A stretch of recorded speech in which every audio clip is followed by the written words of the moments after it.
सिद्ध सूर्य उपाध्याय साधु सब, अर्थ के प्रकाशी मांगलिक उपकारी है। तेरे को स्वरूप जाने लागते भई जो भक्ति, काय को नमाई स्तुति को उचारी है। धन्य धन्य तीन रीते काज सब आज भये, कर जोड़े बारे बारे वंदना हमारी है। मंगल कल्याण सुख ऐसो हम चाहते हैं, ओ मेरी ऐसी दशा जैसी तुम धारी है। ओ मेरी ऐसी दशा जैसी तुम धारी है। ओ मेरी ऐसी दशा जैसी तुम धारी है। वादी सिंह सूर्य आचार्य क्षत्र चूड़ामणि नामक यह ग्रंथ और पर पदार्थों में इष्ट अनिष्ट की बुद्धि रखना, ऐसी मान्यता का नाम मिथ्यात्व। यह मिथ्या कल्पना ही हमारे अनंत दुख का कारण। जगत का कोई भी पदार्थ इष्ट और अनिष्ट नहीं होता, वस्तु स्वरूप ही ऐसा ही है।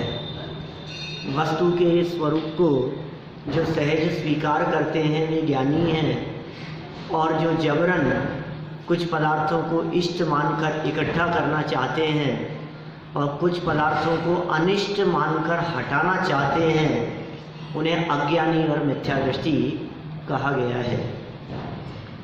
देखिए, अशांत मन अहितकारी है। कितनी सुंदर सुंदर बातें यहाँ नीति की ही बातें चल रही है निरंतर। माने ऐसा लग रहा है ये कहानी कुछ आगे बढ़ ही नहीं रही है, शिक्षा ही शिक्षा दे रहे हैं निरंतर। कितनी सुंदर बातें, सूत्र वाक्य हैं सब। इन सूत्रों को यदि जीवन में उतारा जाए तो बहुत हमारा जीवन सुधर सकता है। एक हेडिंग ही क्या दी, अशांत मन अहितकारी। मन को अशांत मत होने दो। कितना भी संकट क्यों न आ जावे, प्रतिकूल परिस्थिति कैसी भी क्यों न हो, मन को अशांत मत होने दो। मन यदि आपका शांत है तो बाहरी परिस्थिति कुछ बिगाड़ नहीं सकती आपका। और मन यदि अशांत है तो मन अशांत है तो सब अहितकारी है। वो अशांत मन अहितकारी। देखिए, पढ़ते हैं हम, लोकद्वया हितोत्पादि हंत स्वान्तम शांतिमत, न द्वेक्षिते मौल्या धन्यम संकल्प्य विद्विषम्। नीति में क्या कहते हैं, बड़े खेद की बात है कि तू इस लोक और परलोक में अहित को उत्पन्न करने वाले अशांतिमय अपने मन से द्वेष नहीं करता। यह तेरा अशांत मन इस लोक में भी अहित करने वाला है और परलोक में भी अहित करने वाला है। माने अशांत चित्त की यह दशा है कि इस लोक और परलोक में निरंतर तकलीफ ही होगी, और किंतु मूर्खता से दूसरों को शत्रु समझकर द्वेष करता है। इसका मतलब जगत में कोई किसी का शत्रु नहीं होता। क्या बात कर रहे हो साहब? रावण शत्रु नहीं था क्या रामचंद्र जी का? रामचंद्र जी शत्रु नहीं थे क्या रावण के? नारायण और प्रतिनारायण में तो परस्पर वैर देखा जाता है। सर्प और नेवला एक दूसरे के दुश्मन है या नहीं? चूहा और बिल्ली या बिल्ली और कुत्ता ये आपस में दुश्मन है या नहीं है? हिरणों के दुश्मन क्या शेर नहीं दिखाई देते हैं? लगता है ना दुश्मन है। यहाँ ये कह रहे हैं जगत में कोई किसी का दुश्मन नहीं होता, तेरा अशांत चित्त ही तेरा शत्रु है। इसलिए बाहरी शत्रुओं को तू देखकर उनके प्रति द्वेष करता है। दूसरे लोग तुझे शत्रु नजर आते हैं। अरे अंदर में तेरे पाप कर्म का उदय हो तो वही व्यक्ति जो मित्र दिखाई देता था वही शत्रु के रूप में सामने खड़ा हो जाएगा। और उदय इधर बदलता है और रिफ्लेक्शन बाहर में दिखता है। ये उदय तो यहाँ बदला, पुण्य का उदय तो यहाँ आया, और सामने वाला व्यक्ति जो दुश्मन था वो तुम्हारा मित्र होता हुआ दिखाई देता है। इसका असर वहाँ दिखता है। तो आपको शत्रुता मिटाने के लिए वहाँ नहीं मिटाना है कुछ भी, इधर बदलेगा तो उधर बदल जाएगा। जगत में ऐसी घटनाएं आपने कई बार सुनी होंगी, कॉमिक्स में, कहानियों में, बचपन में पढ़ी होंगी कि ये जो जादूगर है इसकी मौत इसमें नहीं है, उस तोते में अपने। तो इसको कितना भी मारो ये नहीं मरेगा, तो फिर कौन मरेगा, कैसे मरेगा ये? उसको मारो तो ये मरेगा। ऐसे ही क्या कह रहे हैं कि जो शत्रु तुम्हें दिख रहा है ना, उसको कितना भी मारो वो नहीं मरेगा। क्या बात कर रहे हो, शत्रु को मारने से नहीं मरेगा? कि नहीं मरेगा। तो कैसे मरेगा? कि वो जो शत्रु दिख रहा है ना, उसकी शत्रुता का असली कारण तुम्हारे अंदर में पाप का उदय है। इधर पाप का उदय बदलो तो उधर वो शत्रु नहीं रहेगा। काम इधर हो दिखेगा सामने आपको। इसलिए भाई अपने चित्त को शांत रखने का प्रयास करें। चित्त की शांति का उपदेश दिया गया है। देखिए, बड़े खेद की बात है कि ये लोक और परलोक में दुख उत्पन्न करने वाले अशांतिमय अपने मन से अज्ञानी द्वेष नहीं करता है, किंतु दूसरों को शत्रु दुखदायक मानकर उनसे ही द्वेष करता है। विशेषात पड़ोसी, शरीर, काल, कर्म इत्यादि पर पदार्थों के दोषों को देखना तीव्र कषाय रूप पाप परिणाम है। क्या कह रहे, पड़ोसी को देख रहे हो आप, ये लोग तो हमें चैन से जीने नहीं देंगे। शरीर को देख रहे हो, दुखी हो गया मैं तो इस शरीर से। काल को देख रहे हो, ये काल ही ऐसा आ गया है, क्या करें। काल में बहुत तरह की बातें ली जा सकती है। मौसम बहुत खराब चल रहा है आजकल, ग्लोबल वार्मिंग, सारे जगत में जितना मौसम गड़बड़ दिखाई देता है, ये क्या चक्कर है। अभी लंदन में थे हम तो इतनी ठंड थी कि लोग भी कह रहे थे कि पिछले 20 साल में इतनी ठंड कभी नहीं पड़ी इस समय में, इस सीजन में, 10 लक्षण के समय पर। अंदर इनर पहन लो, ऊपर जैकेट पहन लो, ऊपर से शॉल ओढ़ लो, हैं, और फिर भी इतनी तेज हवाएं कि क्या हो रहा है। मुझे काल ही ऐसा है, ये तो इस काल में सब गड़बड़ी चल रहा है। तो तुम किसको दोष दे रहे हो कि तुम काल को दोष दे रहे हो? कभी कहता है अब इस काल में तो ऐसा ही होना है, अब इस काल में तो पापी ही राज करेंगे। कभी कहते हो इस काल में तो कुएं में भांग पड़ी है, चारों तरफ माहौल ही ऐसा ही है। तो ये तुम दोष किसको दे रहे हो? पर पदार्थों के दोषों को देखना ये तीव्र कषाय है, ये पाप का परिणाम है। ऐसे कषायी जीव को धर्म समझने के लिए भी पात्र नहीं है। ऐसे कषायी जीव जिनका नेचर दूसरों के ऊपर दोषारोपण करने का ही दिखाई देता है। अपने दोषों को देखना मंद कषाय रूप पुण्य परिणाम है। मंद कषायी जीव ही धर्म प्रकट करने के लिए पात्र है। मंद कषायी जीव, जैसे स्वर्ण की परीक्षा के लिए कसौटी आवश्यक है, वैसे ही अपनी पर्याय के गुण दोषों को जानने के लिए अरहंत भगवान और निज शुद्धात्मा का ज्ञान आवश्यक है। एक अनंत भगवान को देखो, एक अपने शुद्धात्मा को देखो। जो निज शुद्धात्मा के यथार्थ ज्ञान के साथ वर्तमान कालीन पर्यायगत दोषों को जानकर निज शुद्धात्मा का आश्रय करके अपने दोषों को निकालता है, वह पर्याय में परमात्मा बनता ही है। अरहंतों को देखो और अपने को देखो। उनकी शुद्धता को देखो और फिर अपनी अशुद्धता को देखो। वो शुद्ध क्यों हो गए हैं कि उन्होंने अशुद्धता को निकाल दिया है, और जिस अशुद्धता को उन्होंने निकाला है वैसी ही अशुद्धता मेरे में भी है। जो जीव ऐसा विचार कर अपनी अशुद्धता को निकाल देता है वह पर्याय में ही परमात्मा बन जाता है। अपने दोष देखना ही मुक्ति का उपाय है। कभी कहते हैं निर्दोष देखना मुक्ति का उपाय है। क्या पारस जी? कभी कहते हैं निर्दोष देखो ये मुक्ति का उपाय है, और ये नीतिकार कह रहे हैं दोष देखो ये मुक्ति का उपाय है। समय सार आदि ग्रंथ हमें निर्दोष दिखाते हैं, तो गोमट सार आदि ग्रंथ हमारे को हमारे दोष दिखाते हैं। क्या अनेकांत है ना?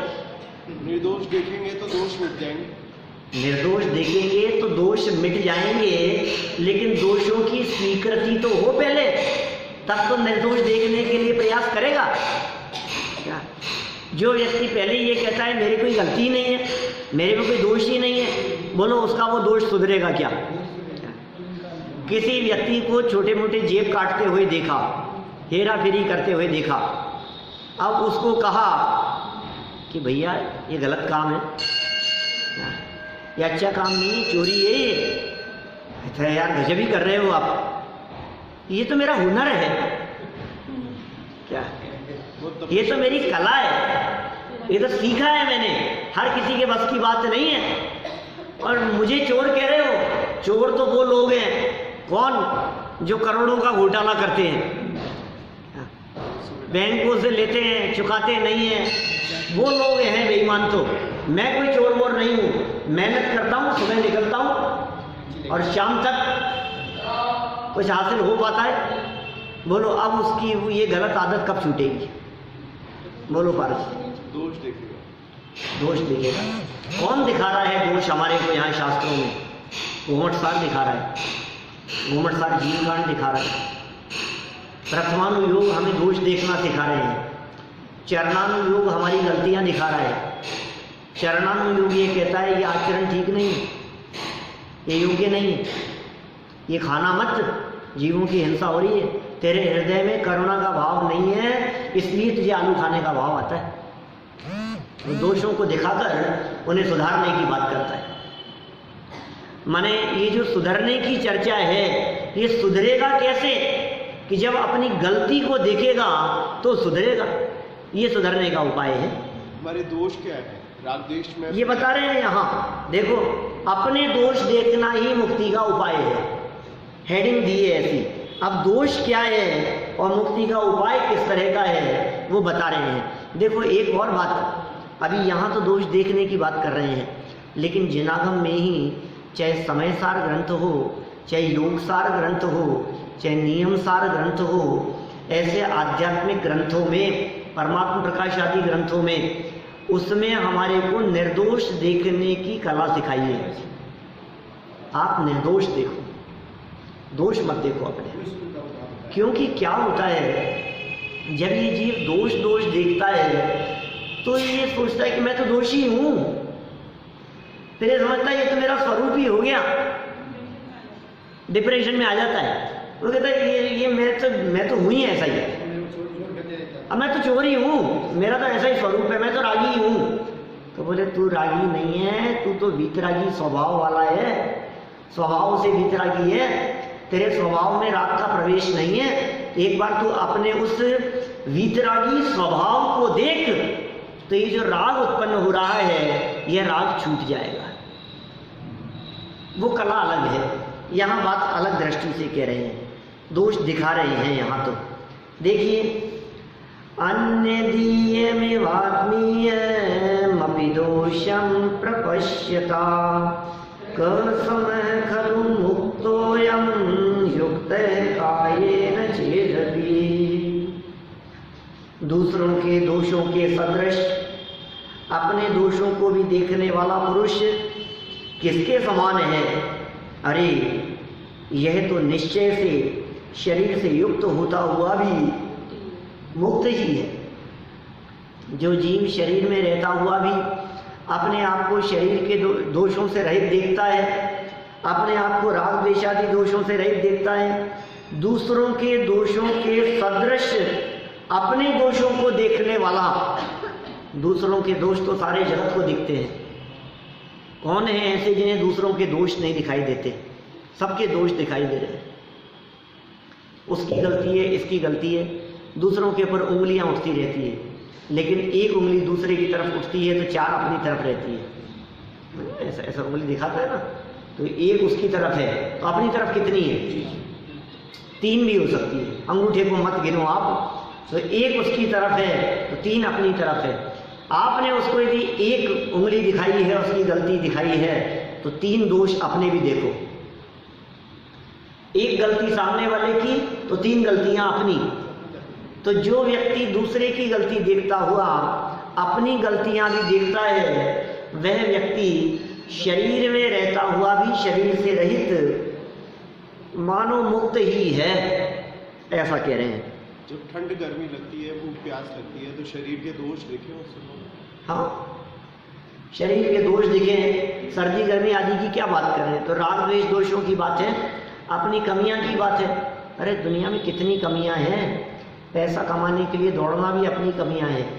आपको दूसरा व्यक्ति कंजूस दिखाई देता है, 2 पैसे खर्च नहीं किए उसने, आप अपने आप को भी देखो, ये परिस्थितियों वश कंजूसी और उदारता दिखती है। दुनिया में कोई व्यक्ति कंजूस नहीं होता और दुनिया में कोई व्यक्ति परम उदार नहीं होता। परिस्थिति देख करके उदार से उदार व्यक्ति के मन में भी कभी आ जाता है, रहने ही दो यार, ये क्या हुआ? ये कहाँ कंजूसी का भाव आ गया आपके मन में? आ जाता है कि नहीं? दिल खोल करके हजारों रुपए किसी भी दुकान पर जाकर के खर्च कर देने वाले के मन में भी जब कभी रिक्शे वाला 60 रुपए मांगता है तो जबान से निकल जाता है कि 50 नहीं लेगा क्या?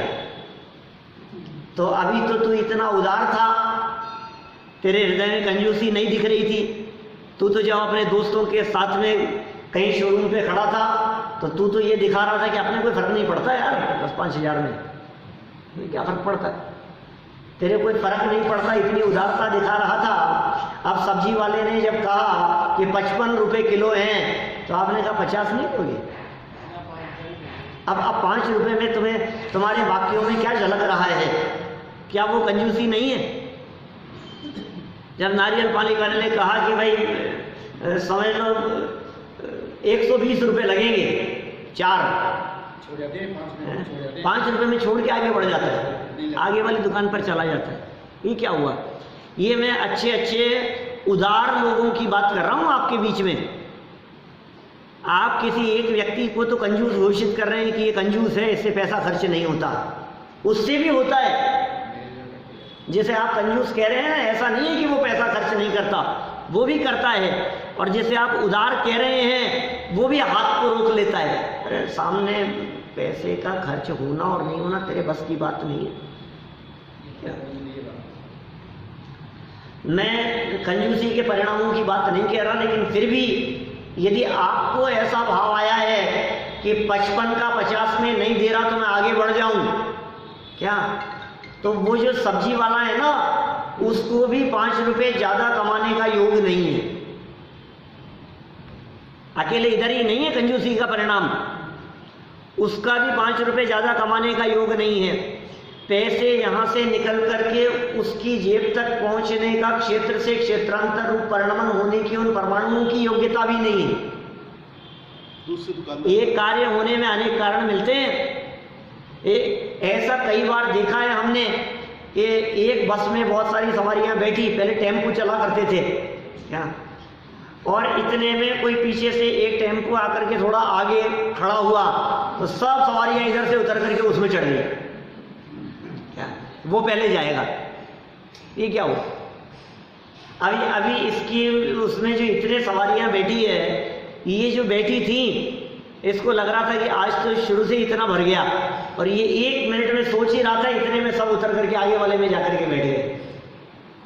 समय बदलने में समय नहीं लगता। देखिए, इस जगत में दूसरों के दोषों के समान इसका मतलब दूसरे तो दोषी हैं ही जगत में, उनके समान अपने दोषों को देखने वाला महापुरुष किसके समान है? क्या कह समय है, किसके समान है? तो कहा अरे वास्तव में विचार किया जाए तो वह मनुष्य तो शरीर सहित होने पर भी सिद्ध हो। मुक्तोयम, मुक्त ही है। युक्त है कायेन चेदपि, युक्त है कायेन, काय से युक्त होने पर भी मुक्तोयम, मुक्त ही है। पर दोषों को देखना मिथ्यात्व अर्थात महापाप है। दूसरे के दोषों को देखने वाली दृष्टि दोषी है।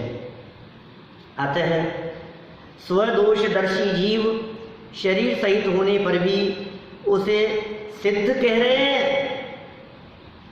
शरीर रहित होने पर तो जीव साक्षात सिद्ध होता ही है, शरीर के बिना तो साक्षात सिद्ध होता ही है। जो पूर्णता के लक्ष्य से पुरुषार्थ प्रारंभ करता है वह जीव सम्यक दृष्टि होता ही है। जिसका लक्ष्य सिद्ध दशा था, सम्यक दर्शन नहीं होगा उसको, होगा ही ना। जिस व्यक्ति का सपना अपने दुकान को 4 गुना बढ़ाना है, एक दुकान की 4 दुकान करना है, तो उसके 2 दुकान होगी कि नहीं होगी? सपना ही तुमने 4 दुकान करने का देख रखा है, तो 1 की 2 क्यों नहीं होगी? वो तो होगी ही ना। जिसका सपना ही मुक्ति तक पहुंचने का है, तो मार्ग में सम्यक दर्शन नहीं आएगा क्या? सम्यक माने यथार्थ, दृष्टि माने जानना देखना। लो यहाँ दृष्टि माने जानना देखना कर दिया इन्होंने। विशेषार्थ लिख रहे, कुछ भी लिख सकते हैं लेखक है। सम्यक दृष्टि, सम्यक दृष्टि में दृष्टि शब्द का प्रयोग ये जानने देखने के अर्थ में कर दिया। तो कह रहे हैं वस्तु स्वभाव को जो यथार्थ दृष्टि से जानता देखता है वही तो सम्यक दृष्टि है। ऐसे जीव को दृष्टि मुक्त भी कहते हैं। श्रद्धा में यथार्थता आना ही दृष्टि मुक्त अवस्था है। आगे श्रद्धा की बात कह दी। श्रद्धा में मुक्त स्वभाव आ गया, ये दृष्टि मुक्त है। आप जानते हैं दीपेश जी, मुक्त जीव 4 प्रकार के होते हैं। मोक्ष 4 प्रकार का होता है। बहुत से लोग कहते हैं पंचम काल में मोक्ष नहीं होता, तो होता है मोक्ष। कौन कौन सा भैया? पहला मुक्त है दृष्टि मुक्त, दृष्टि मोक्ष। मुक्त माने मोक्ष, दृष्टि मोक्ष। और मोह मुक्त, पहला दृष्टि मोक्ष, दूसरा मोह मुक्त, फिर जीवन मुक्त मोक्ष, जीवन मुक्त, और फिर देह मुक्त। 4 तरह के मोक्ष हैं। तो मोक्ष हो सकता है कि नहीं आपको अभी इस पंचम काल में? कौन सा? 4 में से पहला हो सकता है भारत जी। कौन सा है पहला? दृष्टि मुक्त।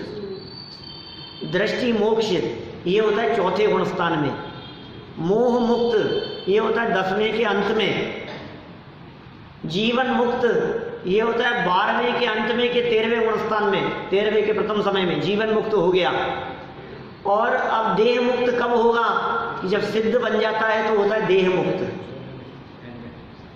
तो अभी दृष्टि मुक्त, दृष्टि मोक्ष, दृष्टि से मोक्ष वर्तमान काल में भी संभव है। जो जीव दूसरों के समान अपने दोषों को देखते हैं, शरीर सहित होने पर भी चूंकि उन्होंने अपनी दृष्टि से अपने दोषों को देखकर उनको निकाला और निर्दोष स्वभाव को देखा, इसलिए उनका दृष्टि में मोक्ष हो गया। मानो वे वर्तमान में ही सिद्धों के समान हो गए।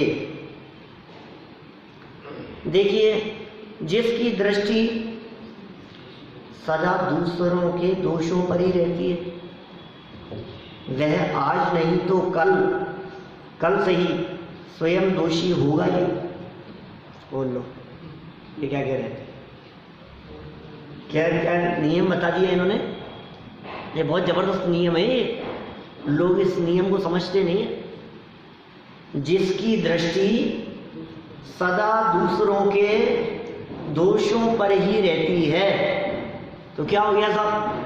गलती देख रहा हूँ उसकी, तो क्या हो गया कि वो एक न एक दिन वो गलती, ये जो गलती देख रहे थे ना आप, वो गलती स्वयं कर बैठेगा।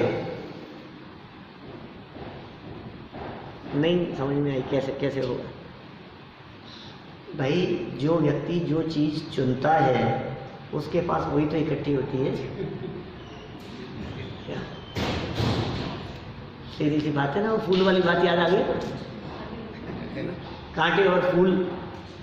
आप क्या चुन रहे हैं? ध्यान रखना, जो व्यक्ति फूल चुनते हैं उनके पास में फूल इकट्ठे होते हैं, जो कांटे चुनते हैं उनके पास में कांटे इकट्ठे होते हैं, जो लोग दूसरों के गुण देखते हैं उनके पास में गुण इकट्ठे होते हैं, जो दोष देखते हैं उनके पास में दोष इकट्ठे होते हैं। ये कितनी सुंदर बात कह दी है। आपने इकट्ठा ही वही किया है, आप चुन ही वही रहे हो, आपको पसंद ही वही आ रहा है, गलतियां और कमियां ही पसंद आ रही है। एक व्यक्ति को जो दूसरों जो देखेगा, इसका मतलब ये है उसको वो चीज पसंद आ रही है। आपको हमने ये कहा कि आलू नहीं खाना चाहिए और आपने ये कहा वही खाते, इसका मतलब क्या हुआ? वही खाते। हमने कहा पानी छान के पीना चाहिए, अरे वही पीते हैं, उनको देखो उनको देखो। हमने कहा ऐसा नहीं करना चाहिए, ये करना ठीक नहीं है, अरे आप उनसे भी बड़े हो गए क्या? उनको देखो वो कितने बड़े विद्वान हैं। अरे भाई तुम क्या चीज देख रहे हो ये तो बताओ। जो चीज आप दूसरों में देखेंगे वो चीज आप में कभी नहीं सुधर पाएगी, इसलिए आप उनमें वो चीज देखना बंद करो। निर्दोष देखो। जिसकी दृष्टि सदा दूसरों के दोषों पर ही रहती है, वह आज नहीं तो कल सही स्वयं दोषी होगा ही, क्योंकि जिसका ज्ञान अखंड रीति से दोषों को ही ये बनाता रहता है, जानता रहता है, वह दोषी तो हो ही जाता है। आपका ज्ञान अखंड रीति से किसी की कमियां देख रहा है, किसी की कमियां देख रहा है, ये ऐसा है, ये ऐसा है, ये ऐसा है, ये ऐसा है, तो फिर क्या होगा बोलो? माने यदि आपका बालक आपको बात बात में ये कहता है कि मेरा दोस्त ही ऐसा ही, उसके तो और कम नंबर आते हैं, उसके तो ऐसा होता है, वो तो उसके साथ ही ऐसा हो गया था, उसकी तो इसका मतलब ये है कि तेरे को वो गलती नहीं दिख रही है, तो इसमें क्या है? उसका ही हो गया तो मेरे साथ हो जाए तो क्या हो गया? आप समझ रहे हैं क्या मतलब हुआ उसका? इसका मतलब वो दोष आप में आने वाले हैं। इसलिए देखो, अब इसको उल्टा लगाओ, दोषों की जगह गुणों पर लगाओ। जिसके 100 में से 80 मार्क्स आए और उस बच्चे ने ये कहा उसके 90 आए हैं, वो दुखी हो रहा है, उसके तो 90 आए मेरे 80 रह गए, इसका मतलब क्या होगा? अब इसका मतलब ये है कि तुम्हारे आगे आने वाले टाइम में 90 की तैयारी हो रही है। इसका मतलब जिसकी दृष्टि जहां होती है वो उसे प्राप्त करता है। क्यों साहब? ये फॉर्मूला है। आपकी दृष्टि यदि आस पड़ोस में तेज चलने वाली दुकान पर है तो आपकी दृष्टि वहां है, तो इसका मतलब आपका प्रयास उस दिशा में है। और आपकी दृष्टि में यदि कोई दूसरा व्यक्ति है, अरे उनके पास तो कुछ नहीं है, वही नहीं कमाते, वो क्या कमाता है, तो फिर तुम भी कुछ नहीं कमाओगे। मैं द्वेष आदि की बात नहीं कर रहा, मैं तो यहाँ आचार्य द्वारा लिखी गई इस पंक्ति को समझाने का प्रयास कर रहा हूँ। जिसकी दृष्टि निरंतर दोषों पर रहती है, इसका मतलब वो दोष उसमें आने वाले हैं। जिसकी दृष्टि कमियों पर रहती है, इसका मतलब वो कमी उसमें आने वाली है। और जिसकी दृष्टि जिसके गुणों पर रहती है, इसका मतलब वो गुण उसमें आने वाले हैं। उमा स्वामी आचार्य कहते हैं, वंदे तद्गुण लब्धये मोक्ष मार्गस्य नेतारं वेतारं कर्म भूभृतां ज्ञातारं विश्व तत्त्वानां वंदे तद्गुण लब्धये। मुझे पसंद आ गए, अब क्या होगा? भगवान बनने वाला है थोड़े दिन में। तुझे वीतरागता, सर्वज्ञता, हितोपदेशिता पसंद आ गई है ना, इसका मतलब ये है कि तू वीतरागी, सर्वज्ञ और हितोपदेशी बनने वाला है। आपको ईमानदारी पसंद आती है कि बेईमानी पसंद आती है? वही निकल गया बिना टिकट। क्या आपको यदि ये पसंद आती है तो आप उस दिशा में जाने वाले हो, और आपको यदि गोपाल दास जी बरैया जैसी ईमानदारी पसंद आती है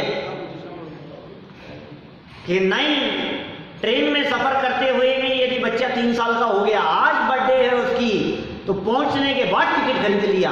आपको यदि ईमानदारी पसंद आती है तो आप में ईमानदारी की वृद्धि होगी। आपको बेईमानी पसंद आती है तो आप में बेईमानी की वृद्धि होगी। आपको क्या पसंद आ रहा है? उसने बचा लिया टैक्स, उसने क्या हेरा फेरी कर ली, वो देखो कितनी मिलावट कर रहा है, मैं तो थोड़ी सी कर रहा हूँ अभी। वो कितनी मिलावट कर रहा है, लोग तो कितनी कितनी बेईमानी झूठ करते बोलते हैं, मैं तो इतना सा। तो फिर इसका मतलब ये तेरी दृष्टि दोषों पर है, इसका मतलब तेरे में वो दोष आने वाले हैं। वजन बढ़ रहा है तुम्हारा, कितना बढ़ रहा है? मेरा काहे को बढ़ रहा है? उनका देखो, उनका तो कितना है, तो इसका मतलब तेरा कभी कम नहीं होगा। क्या तुम कितने कमजोर हो रहे हो, कुछ खाते क्यों नहीं हो? अरे मैं तो क्या कमजोर हूँ, उसको देखो वो मेरे से भी ज्यादा कमजोर है। तो इसका मतलब तो कभी अच्छा खा पी करके तंदुरुस्त होने का प्रयास नहीं करेगा। सारी चीजों में सब जगह पर लागू होगी ये बात। कपड़े देखो तुम्हारे कितने गंदे हैं, अरे मेरे तो कुछ गंदे नहीं है, उसके देखो वो खेलता है तो वो तो पूरे सड़ा लेता है। तो इसका मतलब तेरी दृष्टि उधर क्यों जा रही है? जो साफ रहते हैं उधर तेरी दृष्टि क्यों नहीं जाती है? जो गुण वाले हैं उनकी तरफ तेरी दृष्टि क्यों नहीं जाती है? जो संपन्न हैं, जो ईमानदार हैं, जो न्याय नीति पर चलते हैं, उनकी तरफ तेरी दृष्टि क्यों नहीं जाती है? उन्होंने अपना काम कराने के लिए 25,000 दिए थे, मैंने तो 5,000 ही दिए। अरे जो रिश्वत नहीं देते हैं उनकी तरफ तेरी दृष्टि क्यों नहीं जाती है? ये कह रहे हैं भाई साहब, आपकी दृष्टि जहाँ होगी आप वैसे बन जाएंगे। आपकी दृष्टि परमात्मा पर होगी, आप परमात्मा बन जाएंगे। आपकी दृष्टि शुद्ध स्वभाव पर होगी, आप वर्तमान पर्याय में शुद्ध हो जाएंगे। जैसी दृष्टि जाकी जैसी भावना, सो तैसो फल पाए। देखो क्या कह रहे हैं यहाँ, दोषी होता ही होता है। अरे दोषी तो हो ही जाता है। कौन? जिसका ज्ञान अखंड रीति से दोषों को ही ज्ञेय बनाता रहता है। जिसका ज्ञान दोषों को ज्ञेय बना रहा है, अखंड रीति से दोषों को ज्ञेय बना रहा है। दोष दोष दोष दोष दोष यही दिखते रहते हैं। हमने कहा टीवी मत देखो, वो देखो टीवी की चिपका रहता है रोजाना। हमने कहा मोबाइल में मत उलझे रहो कि मैं तो थोड़ा सा ही देखता हूँ, उसको देखो 5-5 घंटे। उसको देखो 8th क्लास में मोबाइल दिला दिया था, मैं तो 9th में आ गया, मुझे अभी तक नहीं दिलाया। तो क्या हो गया? इसका मतलब आपकी दृष्टि जहाँ है वो दिखा रही है क्या होने वाला है। एक सब्जेक्ट में फेल हो गया, वो देखो 5 में फेल हुआ है, तो तेरी दृष्टि कहाँ है? हर जगह पर लागू होगी ये बात। ठोकर लग गई, देख करके नहीं चलता है, अरे मैं तो फिर देख करके चला, उसको देखो तो पूरा ही गिर गया। अरे तो लेकिन भाई देख के चलने का उपदेश दिया जा रहा है, उनको मत देख।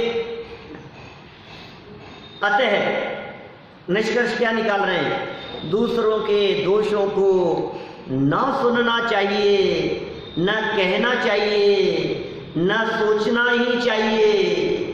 दूसरे के दोषों को देखने में अंधे बन जाओ, दूसरे के दोषों को सुनने में बहरे बन जाओ, दूसरों के दोषों को कहने में गूंगे बन जाओ, और दूसरों के दोषों को मन में विचार करने में असंगी बन जाओ। क्या हमें नहीं दिखते, हमें दोष नहीं दिखाई देते, हमें तो अच्छाइयाँ चुनना आता है बस, हमें बुराइयाँ चुनना नहीं आता, हमें बुराइयाँ देखना नहीं आता। आप अच्छे बन जाओगे। आप कोई हमारे में दोष देखे तो देखने तो अच्छी बात है, उसके गुण गाओ। जो हमारे दोष देखें उनके गुण गाओ, जो हमारी कमियां बतलाए उनको नजदीक रखो। ये जैन आचार्य नहीं, ये तो कबीर दास जी कहते हैं, निंदक नियरे राखिए छबाए, बिन पानी साबुन लिए निर्मल करे स्वभाव। सहाय स्वभाव, बिना पानी और बिना साबुन के ही वो धुलाई कर देते हैं। कौन? निंदा करने वाले, अपनी बुराई करने वाले। गांधी जी के 3 बंदर, बुरा मत देखो, बुरा मत बोलो, बुरा मत सुनो, कहो मत, सुनो मत, देखो मत। और जैन दर्शन में एक और लगेगा बंदर, कौन सा? बुरा सोचो मत, बुरा करो मत, बुरा देखो मत, बुरा देखो मत, सुनो मत और बोलो मत। 3 हो गए ना? देखना नहीं, सुनना नहीं और बोलना भी नहीं। अब जैन दर्शन ये कहता है कि ये सब तो बहुत हद तक रोक देते हो आप। असली ये जो 3 पैदा होते हैं ना, इनकी अम्मा तो अंदर बैठी है, जहाँ से ये 3 पैदा होते हैं। ये कहाँ से पैदा होते हैं ये तीनों? ये तीनों पैदा होते हैं बुरा सोचने से। आपने बुरा बोला क्यों? बुरा देखा क्यों? बुरा सुना क्यों? बोले इन सब के पीछे हेतु था बुरा सोच। आप बुरा सोचना बंद कर दो तो फिर उससे क्या होगा? बोले ये तीनों जन्म ही नहीं लेंगे। तो ये जैन दर्शन कहता है, ये सोच बदलने की बात करता है। ये लिखा है यहाँ, न सोचना ही चाहिए, दूसरों के दोषों के बारे में सोचना ही नहीं चाहिए, क्योंकि दूसरे के दोषों को सोच सोच करके हमें क्या मिलेगा?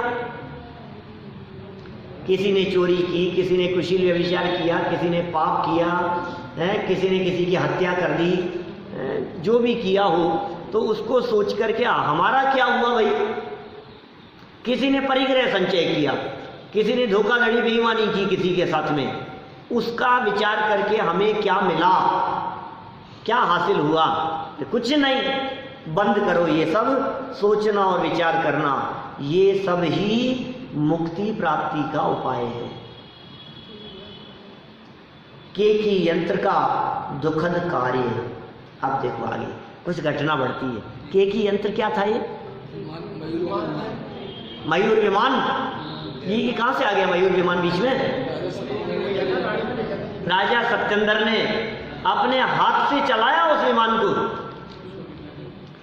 और अपनी पत्नी को बिठाया और बिठा करके उस यंत्र में, केकी यंत्र, मयूर आकृति यंत्र में बिठाकर हाथ से चलाकर उसे रवाना कर दिया, भेज दिया। अब लेकिन इसका क्या दुखद कार्य हुआ? देखो भाई, इत्याद्युः परे लोके केकी तु वियतागत पातयामास राज्ञीं तां तत्पुरत्रेत भीष्मणि। वहाँ के लोगों के उस समय इस प्रकार के विचारों में मग्न होने पर आकाश में गए हुए मयूराकृति वाले यंत्र ने उस विजया रानी को उस नगर की शमशान भूमि में गिरा दिया, उतार दिया। ये क्या हो गया? पाप कर्म का ऐसा उदय आया कि सुरक्षित पहुंचा रहे थे, कहीं दूर चले जाते, नगर में चले जाते, अपने भाई के पास में चले जाती, अपने पीहर चले जाती लेकर के, सुरक्षित होता सब। लेकिन क्या हुआ? वो शमशान में जाकर के गिर गया। अब कहाँ जाओ? भयानक जंगल में। शमशान नगर से बाहर जंगल में हुआ करते थे। क्या करें, नगर इतने बढ़ गए, अब शमशान बीच में हो गए। देखो सरल अर्थ, सत्येंद्र राजा के वियोग से दुखी नगरवासी एवं देशवासी लोग पूर्वोक्त प्रकार से विचार कर ही रहे थे, सब विचार कर रहे थे। ये जितनी बातें अभी इतने दिनों से चल रही थी, ये सब नगरवासियों का चलता हुआ विचार है। ये क्यों? कि राजा सत्येंद्र का वियोग हो गया और उसके दुखी होकर के नगरवासी देशवासी लोग ये सब विचार कर ही रहे थे। उसी समय आकाश मार्ग से गिरे केकी यंत्र ने गर्भवती रानी विजया को राजपुरी नगरी की शमशान भूमि में गिरा दिया, शमशान भूमि में उतार दिया। राजपुरी नगर, विजया रानी गर्भवती अवस्था और शमशान भूमि में जाकर के गिर गई। विमान टूट गया और वहाँ जाकर के गिर पड़ी। फिर क्या हुआ होगा बोलो? युद्ध प्रारंभ करने के पूर्व राजा सत्येंद्र ने अपने वंश की रक्षार्थ गर्भवती रानी विजया को केकी यंत्र मयूराकृति के वायुयान, उस समय भी वायुयान चलते थे, एरोप्लेन, कौन से काल की बात है भैया? चौथे काल में। साइंस कितनी डेवलप थी उस समय, उस जमाने में। आज की साइंस के मुकाबले में वो साइंस कितनी डेवलप थी, लेकिन आप कहेंगे कि साहब विमान तो गिर गया, काहे की डेवलप थी, क्या दम था उसमें? कि भाई पाप कर्म का उदय आता है तो कुछ का कुछ हो जाता है। अभी सुना ना, अभी 2-4 दिन पहले कोई घटना ऐसी, समुद्र में गिर गया,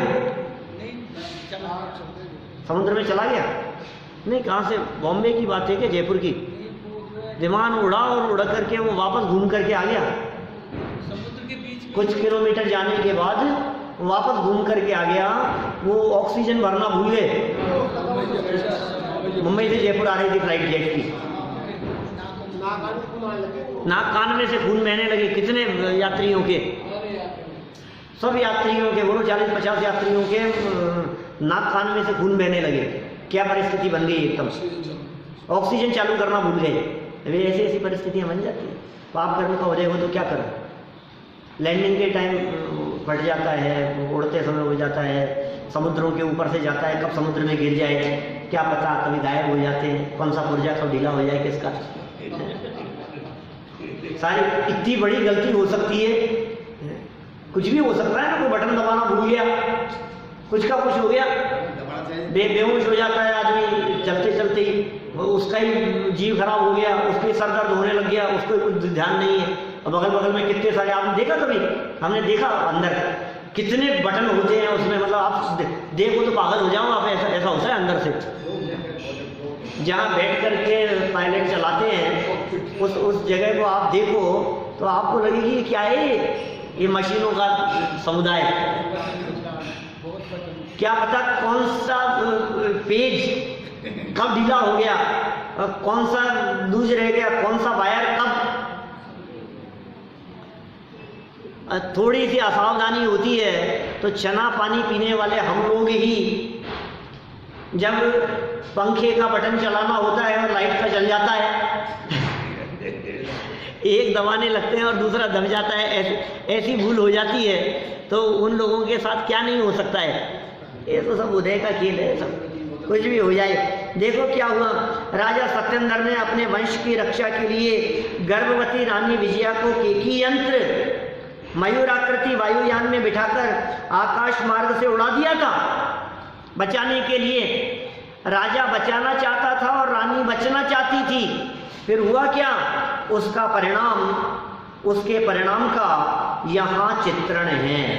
उसके परिणाम का हुआ क्या, ये पापोदय की विचित्रता है। ऐसे ऐसे महापुरुषों के जीवन में इस तरह की प्रतिकूलताएं आ जाती है। हम आप हैं कौन, ये कैसा पाप का उदय और कैसी विचित्रता उनके जीवन में बनी, इसकी चर्चा फिर हम कल यथा समय करेंगे। अभी